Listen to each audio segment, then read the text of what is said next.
Hi friends, இப்போ கடல மாவில் சட்னி செய்யலாம் ஃப்ரெண்ட்ஸ். இந்த கடல மாவை தண்ணி நிறைய ஊற்றி கரைச்சிக்கோங்க ஃப்ரெண்ட்ஸ். 2 டம்ளர் தண்ணி ஊற்றி இதை கரைச்சிக்கோங்க. கடல மாவு சட்னின்னு சொல்லலாம், இல்லை பாம்பே சட்னினான்னு சொல்லலாம். இப்போ நான் எப்படி செய்யுதுன்ட்டு காமிக்கிறேன் ஃப்ரெண்ட்ஸ்.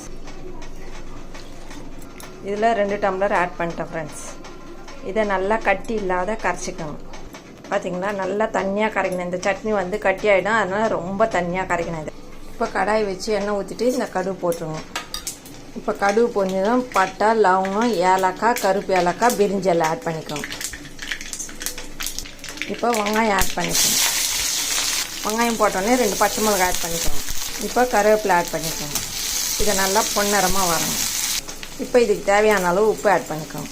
இஞ்சி பூண்டு நசுக்கி ஆட் பண்ணிக்கோங்க. இந்த பாம்பே சட்னி இட்லி தோசைக்கு செம்ம டேஸ்ட்டாக இருக்கும் ஃப்ரெண்ட்ஸ். நான் செஞ்ச மாதிரியே செய்யுங்க, நல்லா டேஸ்ட்டாக இருக்கும். இந்த சட்னி செஞ்சு சாப்பிட்டு பாருங்கள் ஃப்ரெண்ட்ஸ். இப்போ காஞ்ச மிளகாய் ஆட் பண்ணிக்கலாம். தக்காளி ஆட் பண்ணிக்கோங்க. தக்காளியை நல்லா வதக்குங்க ஃப்ரெண்ட்ஸ்.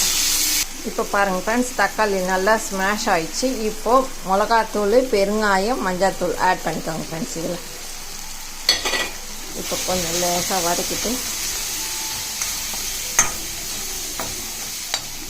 இப்போ இந்த கரைச்சதை இதில் ஆட் பண்ணிக்கலாம் ஃப்ரெண்ட்ஸ். இப்போ பாருங்கள் ஃப்ரெண்ட்ஸ், இவ்வளோ தண்ணியாக இருக்கணும். இப்போ இது கொச்சி நல்லா கொதிக்கணும். நல்லா வெந்ததுன்னா திக்காயிடும். அதனால் ரொம்ப தண்ணி நல்லா ஆட் பண்ணி நல்லா கொதிக்க விடுங்க ஃப்ரெண்ட்ஸ்.